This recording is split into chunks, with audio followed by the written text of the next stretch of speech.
nombre es Erika Zapata, periodista y una fiel comprometida con este programa. Y hoy les quiero dar las gracias por su fidelidad y por prender todos los días los televisores para ver la finca de hoy, porque aunque toca madrugar, de verdad que vale la pena. Les doy la bienvenida a este capítulo.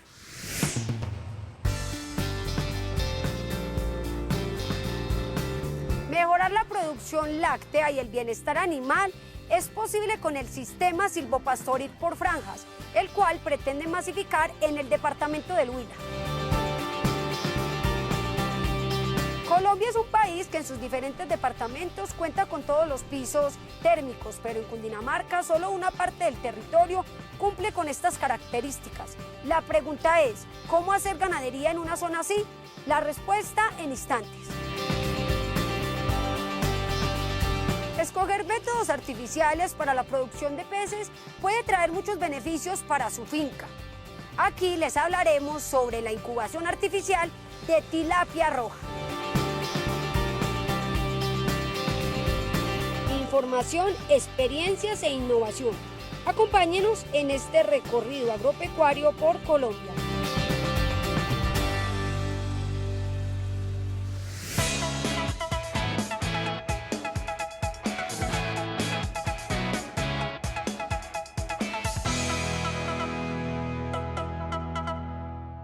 Con 8 años de establecido en la granja experimental de la Corporación Universitaria del Huila Corhuila, ubicada en el municipio de Rivera, este sistema silvopastoril por franjas se constituye, según sus promotores, en una solución muy fácil de establecer, a bajos costos y altamente productiva, especialmente para esas zonas donde las altas temperaturas con escasez de humedad relativa son la constante. En estas 2 hectáreas, datos estadísticos de la universidad y que le hace seguimiento, se manejan 12 vacas en producción de leche, con un promedio de 10-12 litros de leche en 2 hectáreas, únicamente en el sistema.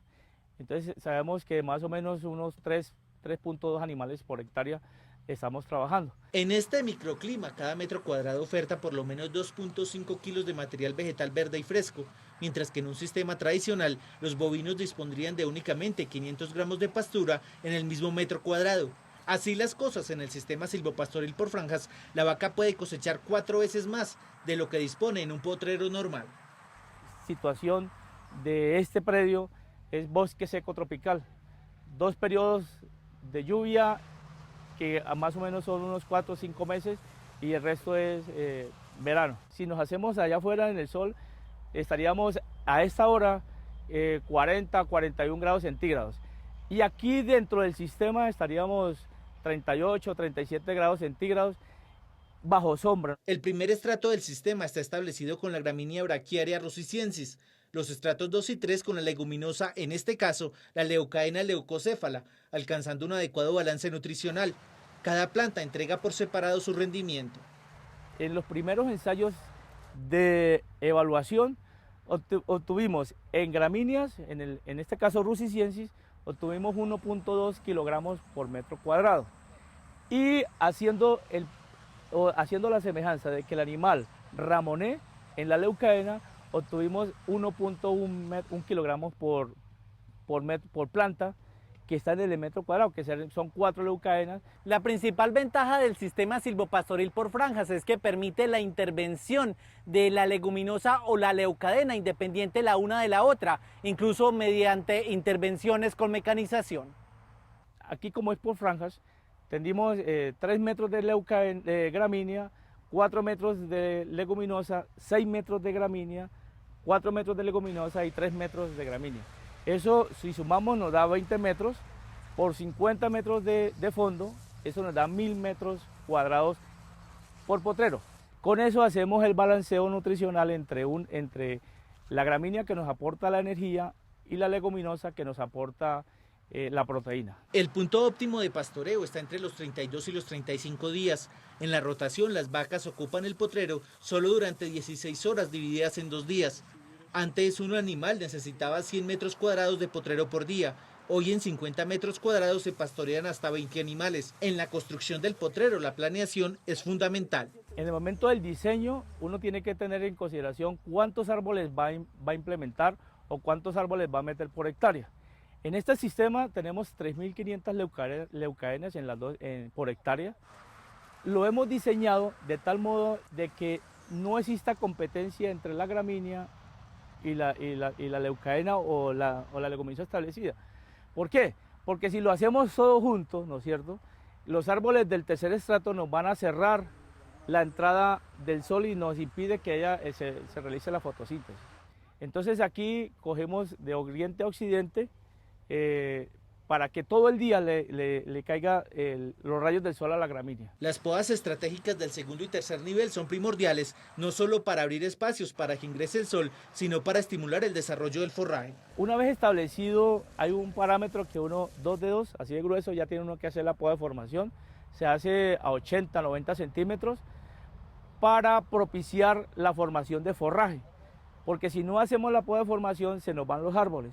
Se recomienda también hacer análisis frecuente de los suelos para determinar las necesidades de fertilización que se hace con elementos menores y después de haber pastoreado el potrero durante 3 veces consecutivas. Aplicando los mismos principios en la granja, existen otros lotes donde el primer estrato se estableció con pastos de corte como Cubo 22, Clon 51 y la braquiaria de Cumbens.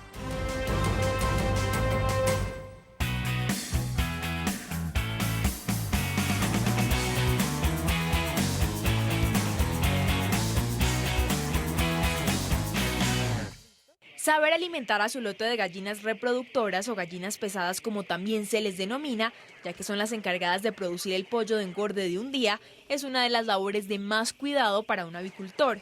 Aunque no todas las aves tienen pesos similares y se comportan igual, el productor tiene el reto de lograr gallinas uniformes mediante la distribución adecuada de los comederos y bebederos para evitar la pelea de los animales por alimentarse.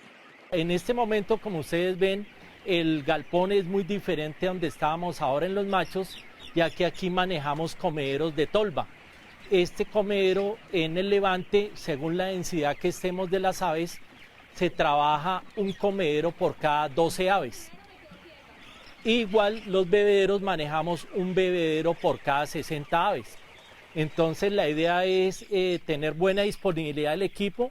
El espacio de comedero que el avicultor le brinde a sus aves es determinante para que obtengan un crecimiento progresivo. Este aumenta 1 centímetro de acuerdo con la edad. Por ejemplo, a las 5 semanas el espacio es 6 centímetros ave, a las 6 semanas 7 centímetros ave, a las 7 semanas 8 centímetros ave y así sucesivamente. Es fundamental que durante el levante, que culmina en la semana 24, el productor cuente con un programa de ingesta que garantice uniformidad en el peso de las gallinas reproductoras, ya que de este peso también dependerá la uniformidad del huevo fértil y por ende del pollo de primer día. En la hembra Suque es más importante la uniformidad también, porque de ella va a hacer que todas las hembras tengan un peso parecido y al momento de que entremos a producción también todas estén con un promedio de peso para así lograr un huevo de un tamaño uniforme y de ahí van a hacer un pollito de un tamaño uniforme. Entonces la idea es manejar uniformidad completa desde el levante para que el que cría el pollo de engorde no vaya a tener problemas por disparidad en el pollo.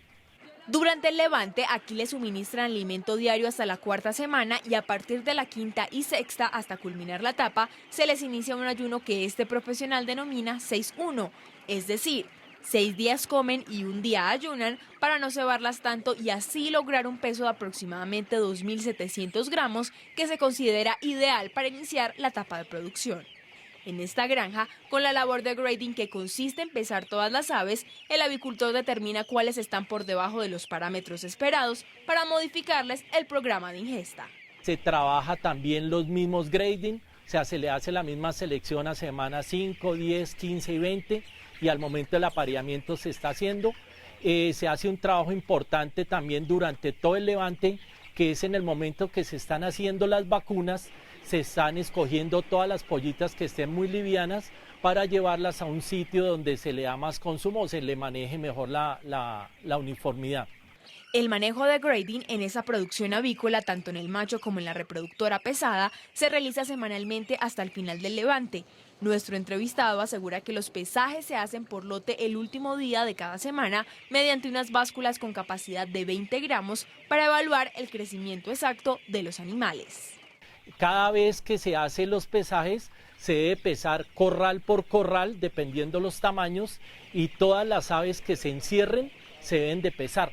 O sea, la idea es calcular un encierro completo, no se pueden estar echando aves de pronto ya lo que se encerró o si en el encierro quedaron hartas no pesarlas, no, hay que pesar todo lo que se hizo en el encierro para así evaluar ese peso y tener en cuenta el consumo que se le va a dar para la siguiente semana basado en su peso semanal. Otro de los aspectos importantes durante el levante es proporcionarles a las gallinas pesadas unos nidales en el centro del galpón para acostumbrarlas a subirse a los nidos y evitar que en la etapa de producción tengan problemas de huevos de piso.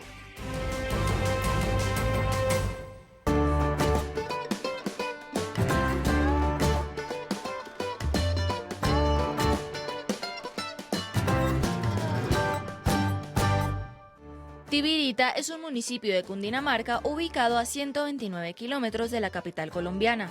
Las 14 veredas que lo conforman cuentan con pisos térmicos diferentes, dividiéndose en zona alta, media y baja. Así las cosas, las explotaciones ganaderas han tenido que irse reformando consecuentemente acorde a dichas condiciones, pues allí mismo la parte más alta está ubicada a 3.200 metros sobre el nivel del mar y la parte más baja a 1.300 metros. Antiguamente empezó a manejar lo que era ganado 7 colores, en la época que estuvo tan en furor el normando por el tipo de doble propósito, hubo muchas personas que incluyeron este tipo de raza, pero pues hemos dado cuenta que con el paso y el cambio climático pues tenemos que adaptarnos y hacer un mejoramiento genético en esas razas.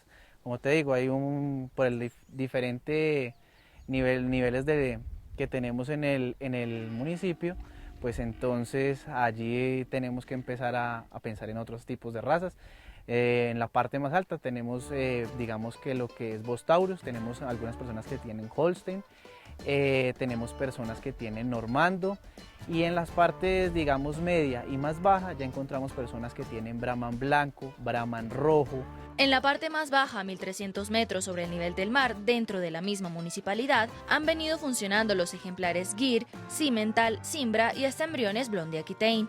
En esta finca particularmente, que está ubicada a 1.600 metros sobre el nivel del mar, solo a 4 minutos de la cabecera del pueblo, se puede tener una lechería, pero solo manejando bovinos de leche adaptables a zonas cálidas como los Girolando. La lechería se daría más en las partes altas, que son las veredas más altas y que están como en frontera con Villapinzón y Chocontá.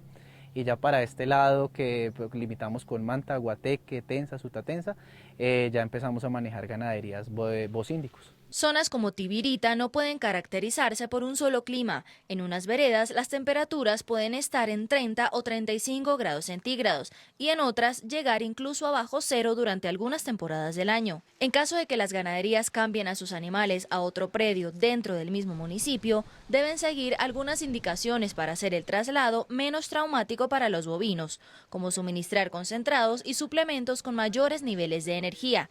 Estar revisando la temperatura rectal de los animales y supervisarlos atentamente los primeros 3 días y noches para garantizar que no bajen de peso y que su productividad no se vea afectada. Digamos que ha sido un paso a paso.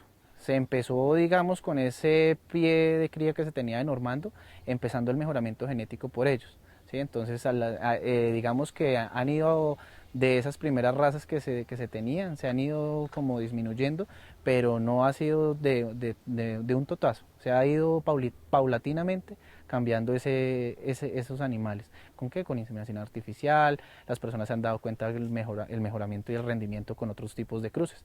El manejar diferentes climas en un mismo municipio no solo implica tener que manejar diferentes razas, cruces y propósitos de explotación ganadera, también implica enfrentarse a todas las enfermedades propias de cada piso térmico. En las zonas altas, por ejemplo, es más común la mastitis y en las zonas bajas las afecciones provocadas por las garrapatas. Nos toca eso sí manejarlas todas, en pocas palabras. Tenemos todos los pisos térmicos, entonces tenemos que manejar diferentes enfermedades.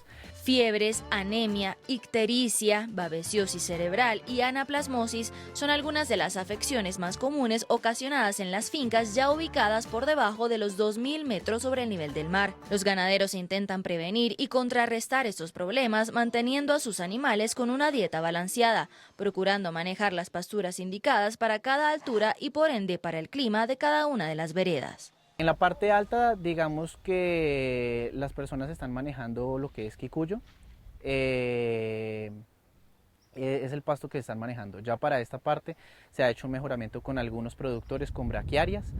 El pasto predominante en las ganaderías de zonas medias y bajas es el estrella, un tipo de pastura indicado para tales alturas, razón por la que les ha funcionado satisfactoriamente debido a que esta mitad del municipio está influenciada climáticamente por los llanos orientales al limitar directamente con el departamento de Casanare. La trivia del campo. Conviértete en un experto con la finca de hoy. Pregunta: ¿en qué cultivo se presenta la plaga Aeneolamia, conocida comúnmente como salivazo? A. Cultivo de caña de azúcar. B. Cultivo de brócoli. C. Cultivo de espinaca. Piénsalo bien y descubrirás la respuesta correcta.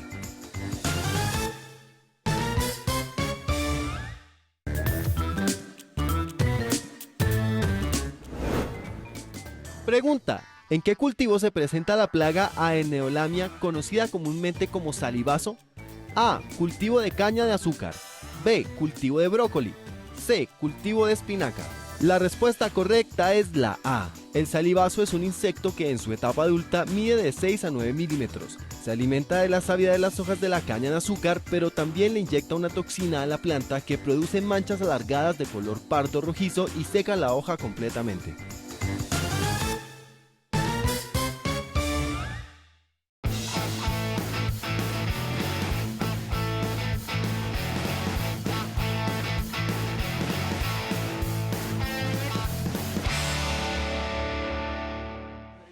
El proceso de incubación artificial en peces como la tilapia roja es adoptado por diferentes acuicultores, ya que gracias a este se precisa un control minucioso de los animales y se mejora la calidad de los mismos. Para este proyecto, inicialmente recurra a la mezcla de machos y hembras en un mismo estanque para obtener las ovas y embriones que serán posteriormente trasladados a las incubadoras. Iniciamos en un lago de tierra teniendo unos machos y unas hembras, ¿sí? Mezclando por cada macho 3 hembras. Estas ponen sus ovas, el macho las fertiliza, las hembras las recogen y las acogen en su boca. Tenemos un personal capacitado y especializado para la recolección y manipulación de las hembras. Ellos se encargan en recoger las hembras, extraerlas, traerlas aquí a este hatchery. Aquí se les hace una desinfección, un lavado correspondiente y se depositan en unas incubadoras. Luego de haber extraído las ovas de las hembras, estas deben ser separadas en vasijas dependiendo su color, puesto que las que tienen una coloración amarillenta eclosionarán en aproximadamente 4 o 5 días, mientras que las de color café tardarán tan solo 2 o 3 días. Posteriormente pasarán a las diferentes incubadoras elaboradas en fibra de vidrio para simular el hábitat que la hembra brinda en su boca. Las temperaturas que manejamos en el agua, en el hatchery, son de 27 a 28 grados. Nosotros tenemos un invernadero el cual nos permite manejar esa cierta temperatura sin importar el clima, llueva o esté soleado, ¿sí? Uno levanta unas cortinas para bajar las temperaturas y en caso de frío se bajan las cortinas, o también tenemos como una segunda opción unos calentadores a gas. Recuerde siempre revisar que el agua esté ionizada con un pH básico de 7 y nutrida con elementos químicos tales como el amonio, nitrato y otros más. También procure mantener la dureza y la alcalinidad, ya que esta será fundamental para la recirculación y calidad del líquido. Nosotros todo lo utilizamos con agua de aljibe. La mayor parte de minerales los sacamos de agua de aljibe y la mezclamos al agua normal. Una vez los huevos han eclosionado, proceden a convertirse en larvas. Después de su nacimiento, estos son trasladados a un área especializada en donde se revisará que el embrión consuma su vitelo. Luego de haber vigilado este proceso, se debe contar y examinar a los nuevos animales, posteriormente sembrarlos en lagos de tierra o en piletas para finalmente llegar a la fase de reversión. Se procede a darles 21 días de hormona para reversarlos. La reversión consiste en atrofiar el aparato reproductivo de la hembra, ¿sí? Se le comienza a dar hormona a los animales por 21 días, esperando a que, digamos, la hembra en un futuro atrofie sus gónadas y así cuando lleguen a la etapa de levante o prelevante o juvenil no comiencen a su apareamiento, sino que en vez de eso comiencen a ganar carne y grasa para tener una buena cosecha cuando lleguen a su destino final. Estas hormonas, según nuestro entrevistado, son suministradas horas después de la siembra de los peces para ganar tiempo. Además, recomienda que debe haber un riguroso control y buena alimentación los 4 primeros días de la reversión, ya que de esto depende el rendimiento del animal a futuro. Estos animales inician el consumo de concentrado luego de haber comido el vitelo y se les distribuye en cantidades mínimas mientras van creciendo. Nosotros por cada bulto de balanceado de 40 kilos suministramos 2.5 gramos de hormona, ¿sí? Y con eso la mezclamos junto con alcohol, son 6 litros de alcohol por bulto. El alcohol se volatiliza y la hormona ya se adhiere a la harina. El animal nosotros le damos 21 días de hormona. Después de los 21 días de hormona se le procede a dar harina, ¿sí? Se le cancela la hormona y se sigue dando harina. Por lo general nosotros lo tenemos de 25 a 30 días en un estanque o en una pileta. Él sale pesando de 0.3 a 0.4 gramos, ¿sí? Con una medida de 1.5 a 2.5 centímetros. Finalmente, los peces son pasados a los estanques de cosecha. Esta etapa recibe el nombre de precría debido a que desde allí realizan los levantes para llegar a la fase final de comercialización. Nuestro entrevistado sugiere llevar un historial codificado de los animales desde la incubación hasta la distribución, ya sea escrito o digital, para conocer todo el recorrido que éste realizó y así evitar pérdidas o problemas en la producción.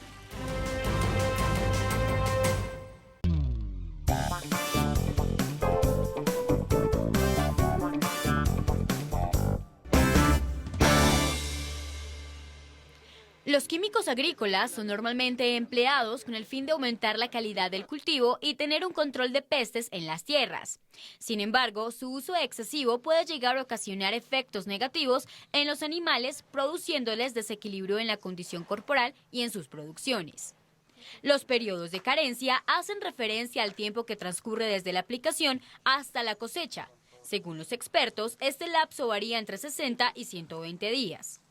Cuando los ganaderos no respetan estos periodos, se presentan casos de intoxicación en los animales.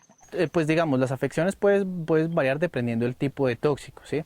Pero pues normalmente cuando un animal tipo bovino se encuentra intoxicado, lo primero pues va a ser la salivación, excesiva salivación en los animales. Lo otro que podemos encontrar en los animales es deshidratación. Lo otro que se presenta como síntomas son trémores, demasiados temblores del animal, y encontramos a los animales echados.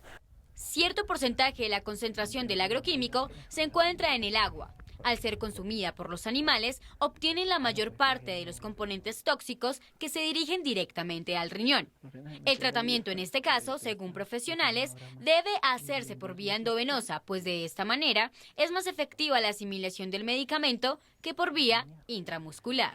Lo primero que se debe hacer es canalizar ese animal para tener, digamos, una vía. Se canaliza vía endovenosa y se le pone suero. Digamos que esto, pues, digamos que lo que se busca es que se baje la concentración, digamos, del principio activo a nivel, digamos, del sistema circulatorio del animal. Van a haber problemas de tipo hepático, ¿sí? Van a haber problemas a nivel del riñón. Y pues, como sabemos, estos dos órganos son el laboratorio de todo ser vivo. Es el que va a hacer todo ese proceso de degradación, y al verse afectados, pues estos animales van a presentar algunos hasta ictericia por la parte del hígado. El productor debe manejar un registro de las actividades que se hayan empleado dentro de la finca o potrero, sean de tipo pecuario o agrícola. Así se conoce el periodo en el cual fueron suministrados los agroquímicos en el terreno y saber de qué manera fueron consumidos por los animales.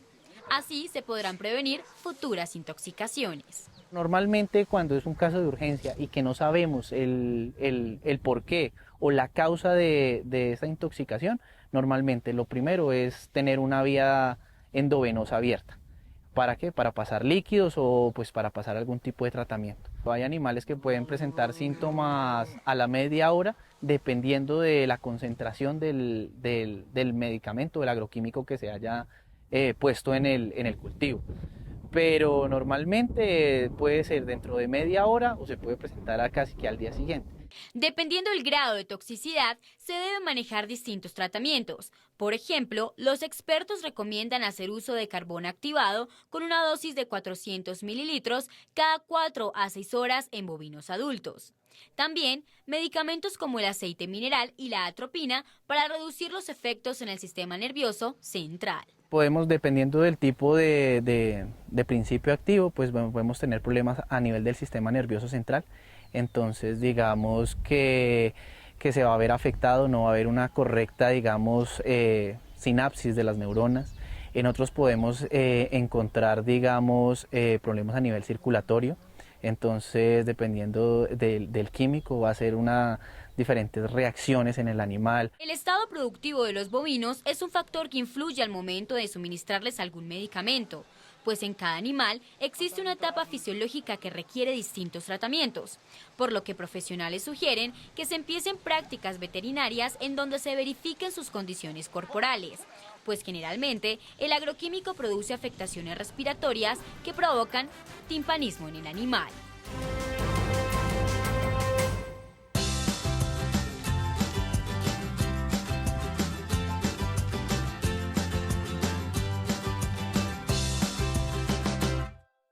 Dos años de trabajo genético mediante la trihibridación y la disciplina constante en el manejo cotidiano con sus bovinos han sido suficientes para que en este hato se incremente hasta en 40 kilos el peso al sacrificio de los animales destinados a la ceba.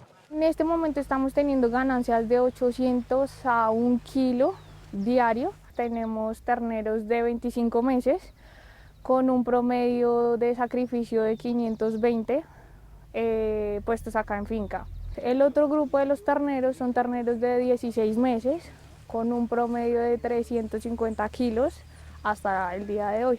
Son tan exitosos los rendimientos observables desde los primeros meses de vida que incluso muchos de los terneros han sido vendidos como reproductores para otros hatos.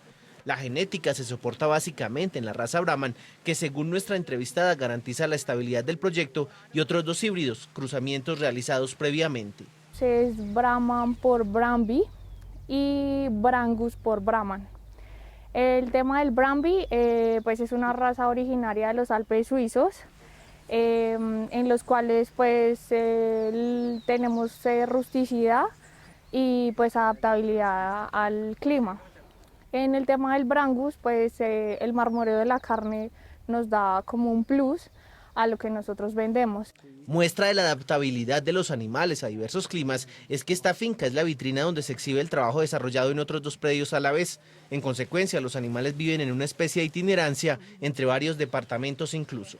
Tenemos ahorita como tal el pie de cría en Tocaima, es una finca muy calurosa, se llega casi a los 43 grados. En este momento en esta finca se está manejando 22 grados aproximadamente, entonces entre clima y clima ves la diferencia y el rendimiento puede llegar a ser igual. En esos traslados entre predio y predio basta con la aplicación de un sencillo protocolo de adaptación.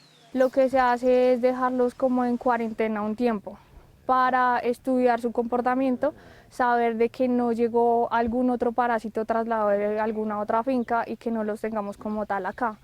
Después de eso se trasladan ya directamente a potrero. Sea en un lugar o en otro, el trabajo con los animales es de suprema disciplina. El procedimiento quizá más importante y donde se define si cada ternero es para ceba o para reproducción es en la emasculación con pinzas, que no genera sangrado. Hacer o no la castración tiene repercusiones en el animal de hasta 50 gramos en ganancia de peso por día.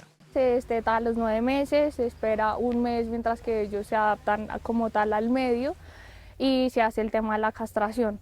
De la mano de la genética siempre está condicionada la alimentación.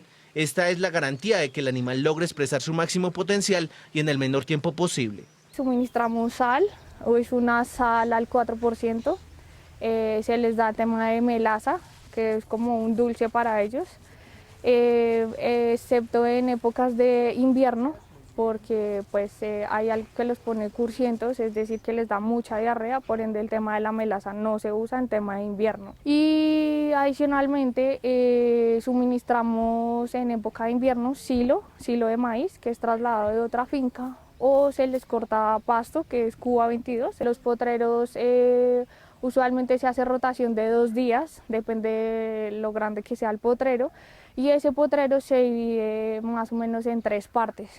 Y al día se va trasladando en esas 3 partes por potrero. Ahora la meta de la ganadería Puerto Rico, ubicada en el municipio de Anolaima, Cundinamarca, es aprovechar la genética Brahmby y el Angus para el mejoramiento de la ganadería lechera, proyectan que con estas razas entre hibridación se obtendrían hasta 30 litros de leche. También se puede dar en el caso de las terneras manejar para lechería, que es el propósito que tenemos para el otro año. Con las destetas que salen de la otra finca ubicada en Tocaima, hay proyectos que tienen 40 a 50 litros diarios, con mejoramiento en tema genético. Pero pues lo ideal para esta zona sería entre 25 a 30 litros diarios. La idea acá es mantener 30 vacas en producción, pero suplementando. Otra meta cercana en el predio es cambiar las pasturas que se soportan en el Quicuyo, puesto que no darían el mismo rendimiento en la producción de carne y leche. Estos forrajes además se han visto afectados por una plaga conocida como el mión de los pastos, el cual además favorecería la afectación con parásitos de los bovinos.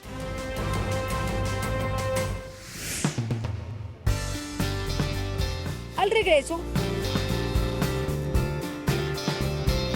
veremos la importancia de tener nidales adecuados en la cría de conejos y cómo formular planes sanitarios para disminuir la mortalidad en sus galpones.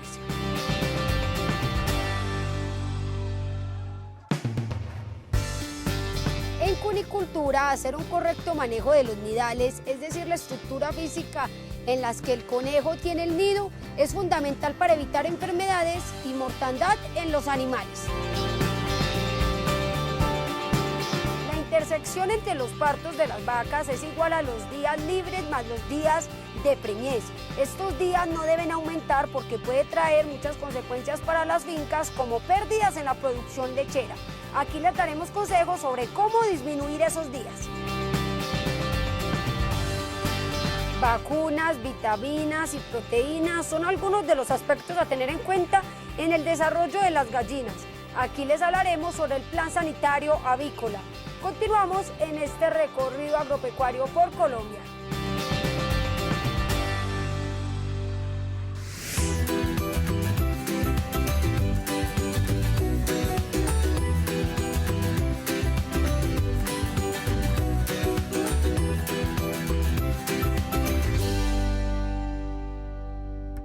La prevención de enfermedades y el saneamiento en la cría de los gazapos es el objetivo que se fijaron en esta producción cunícola para evitar mortalidad en los animales y la inversión de dinero y tiempo en tratamientos.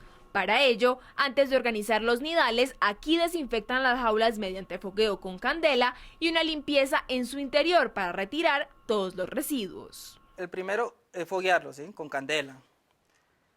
Segundo, con una grata. Cepillamos bien todo lo que es la jaula y eso, como para quitar residuos, todo lo que haya, pelos, popó o algo, ¿sí? Se escobea bien para tumbar todo el polvo que haya. Aquí utilizamos un desinfectante líquido, ¿sí? Se fumiga, se humedece bien todas las jaulas. Dejamos 10 minutos. Mientras los 10 minutos, pues se va a cernir la viruta, porque aquí se cierne la viruta, y el concentrado para los conejos, ¿sí? Porque el polvo es lo que ocasiona muchas enfermedades respiratorias para los conejos, ¿sí? La función principal del nidal es brindarle tranquilidad a los gazapos. Debe ser cómodo y de fácil limpieza, instalación y retiro. El material para la elaboración de las camas o nidos que utilizan aquí es viruta y, como nos cuenta este cunicultor, es necesario cernirla para transformarla en pequeñas partículas y garantizar higiene. Mientras que estamos cerniendo la viruta y eso, se organiza, se buscan los cajones, se arma el nidal completamente, se trae así para las jaulas, se pone cada cual nidal con su puerta, con su tapete, y después de así ponemos a traer las conejas de las que están próximas, que eso se hacen a los 25 días para que las conejas tengan un poco de adaptabilidad más al nido, ¿sí? Para este cunicultor es fundamental realizar nidales estrechos a fin de que las conejas no se sientan cómodas, se mantengan fuera de él y no aplasten a sus hijos.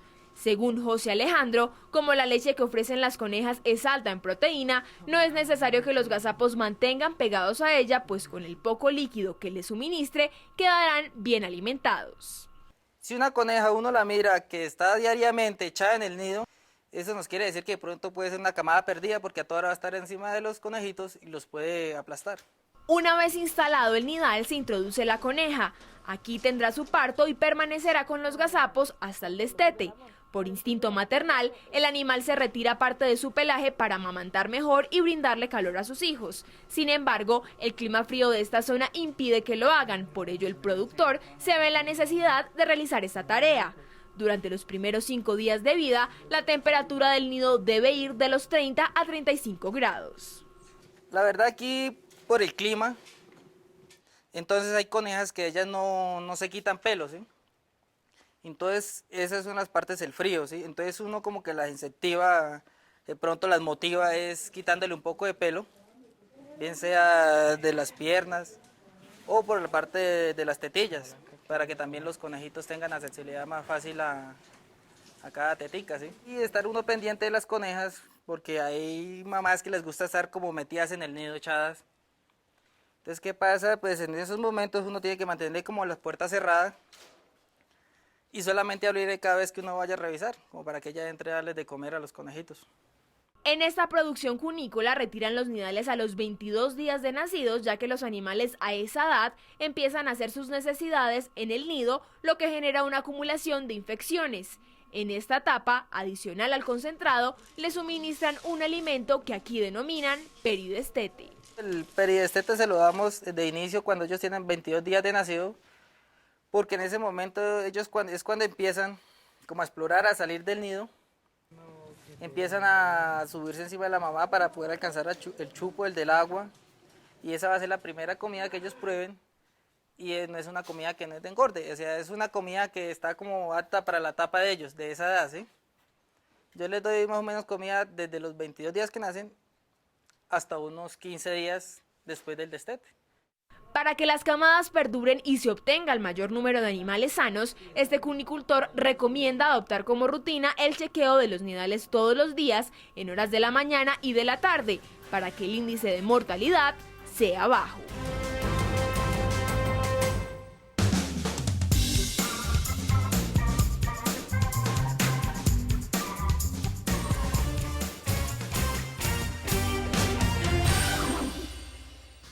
El IEP, intervalo entre partos, es un parámetro que en las vacas es indicador importante para conocer la eficiencia reproductiva de las fincas ganaderas. Mientras menos días haya entre un parto y otro, la carga animal de lato se irá incrementando más rápidamente, al igual que los ingresos del productor.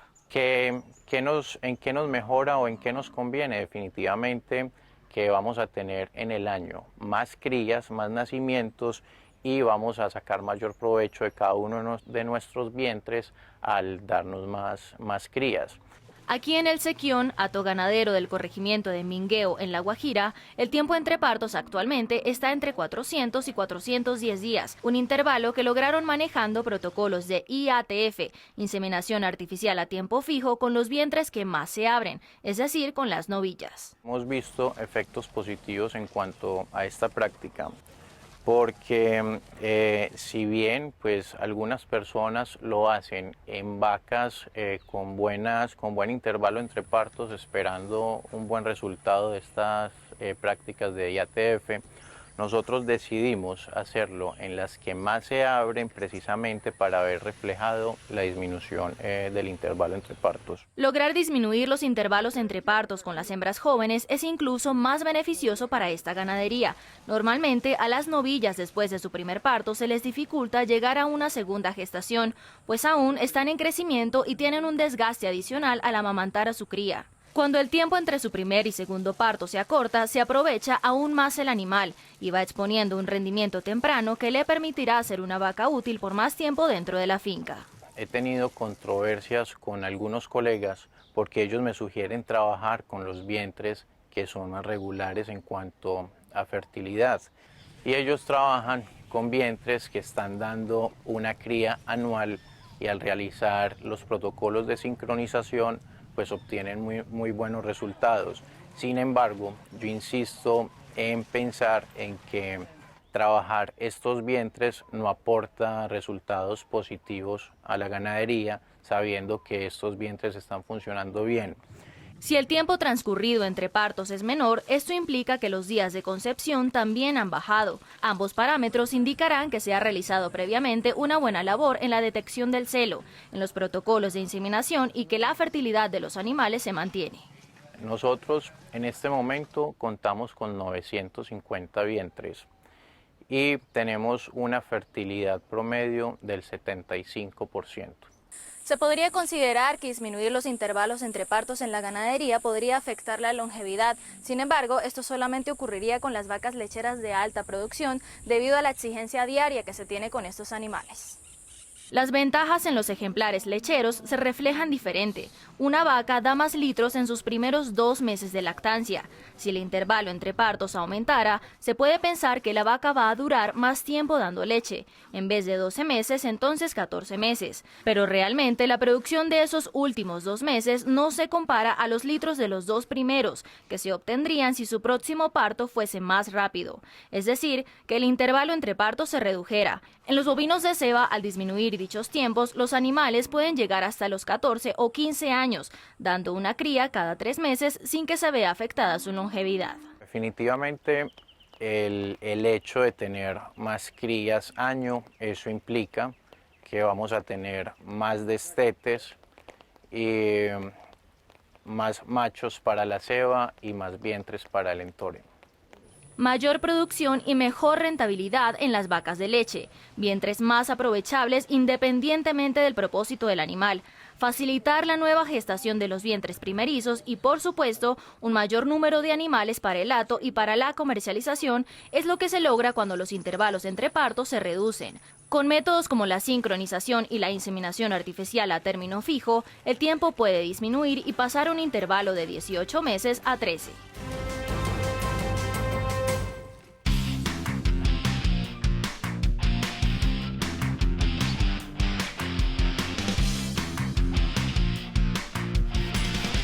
Desde el día en que usted inicie la crianza de las gallinas, debe ser cuidadoso y riguroso con el manejo de las mismas, para evitar contagio de enfermedades que les pueda causar la muerte o que requieran de tratamientos costosos a largo plazo durante su desarrollo. Estos animales tienen un estricto plan de vacunación que debe seguir al pie de la letra para que su producción sea estable o incremente. La primera vacuna es Gumboro, la segunda es Newcastle, se repite Gumboro y se repite Newcastle a la semana 4. A la semana 5 ya llevan la vacuna de viruela. A la semana 7 se despica, como lo pueden ver. Se hace un despique para que ellas no se piquen, no piquen el huevo, porque el pico de ellos es muy filudo. En la semana 9 a 10 se está haciendo la vacuna de coriza y pastorela. La semana 12 lleva la encefalomielitis. En la semana 13 ya toca aplicarle Newcastle con refuerzo de pastorela. En la semana 15 ya llevan la última vacuna, que es la triple, que esa es la más fundamental, el síndrome de baja postura, Newcastle y pastorela. Cada vez que las aves son vacunadas, adquieren altos niveles de estrés. Por ello, es clave la implementación de dosis multivitamínicas luego de este procedimiento. En la semana 16 debe realizar una desparasitación y así a los 20 días podrá suministrar la segunda dosis. Por ahí en la semana 40, 50, cuando estén en plena postura, nuevamente se desparasita y se hace a los 20 días, nuevamente. La prevención en cuanto al contagio de enfermedades en las aves será fundamental para que el desarrollo en su avicultura se vea beneficiado. Nuestra entrevistada asegura que el refuerzo de plan sanitario no ha permitido la entrada de contagios en su finca. Por ende, se recomienda cada 2 o 3 meses aplicar la vacuna Newcastle en los bebedores de las aves. Lo que pasa es que en Colombia hemos tenido brotes de Newcastle. Entonces lo que más se recomienda es que se haga estos refuerzos, para que no vayamos a tener problemas de enfermedades en las aves. Pues aquí no hemos tenido ese brote ni nada. Hasta ahora pues hemos reforzado bastante y no hemos tenido ningún problema. El Newcastle les daña la parte del huevo, como dicen por aquí, la huevera. Les daña esa parte y ahí es donde vamos a tener problemas de que se mueren. Además de la estricta vacunación, tenga en cuenta la estructura en la que mantiene a los animales de levante, pues desde que nacen deben ser protegidas del fuerte viento y las lluvias para evitar problemas en su salud.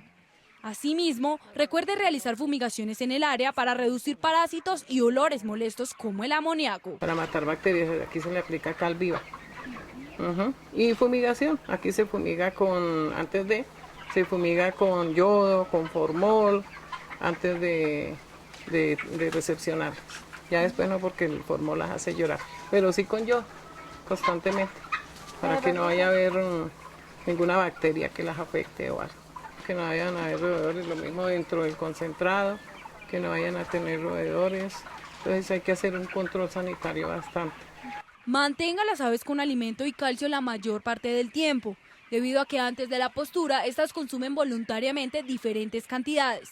También procure no llenar los bebederos demasiado, pues las gallinas con el constante movimiento generarán el rebose de líquido y ocasionarán humedad en la cascarilla. Ahí se presenta, como suele suceder, la gripa. Les da lo que llaman la gente peste. Entonces la idea es mantener todo bien, que no tengamos regueros de agua ni nada de eso. Estos cuidados asegurarán la salud y producción de sus animales, pues nuestra entrevistada insiste que se ha mantenido el pico productivo en un 90% y además, cuando sus gallinas finalizan la postura, son vendidas y preferidas por muchos compradores gracias al buen peso y calidad que estas reflejan. No olvide este estricto plan de sanidad y vea resultados positivos en la cadena productiva de su avicultura.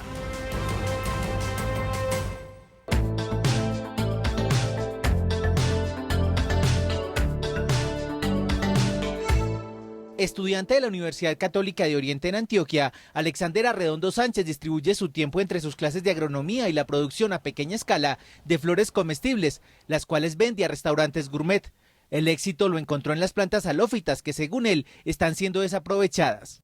Y he venido trabajando con flores comestibles, pero la idea es no solamente ofrecer las variedades conocidas, sino también esas variedades que le aportan, digamos, un uso interesante, gastronómicamente hablando y en la parte de la agricultura, que se vuelve muy interesante el uso de las plantas halófitas, es por todas las propiedades que estas ofrecen y por ende, digamos, a la hora de un pequeño productor crear una empresa puede ampliar, digamos, el portafolio de productos que puede ofrecer. El tamaño y el trabajo moderado que demandan serían los principales atractivos de las flores comestibles, especialmente las halófitas. La mayoría son arbustivas, es decir, y algunas son rastreras, no son árboles como tal.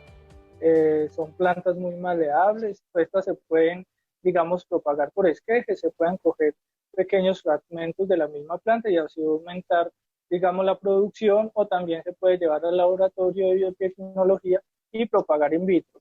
Se considera halófita toda planta que crece naturalmente en suelos salinos, especialmente los continentales o los litorales. El emprendimiento de Alexander está precisamente ahí, en crear condiciones bajo invernadero similares a las de los suelos costeros de nuestro país. Su método es el ensayo, el error y la corrección.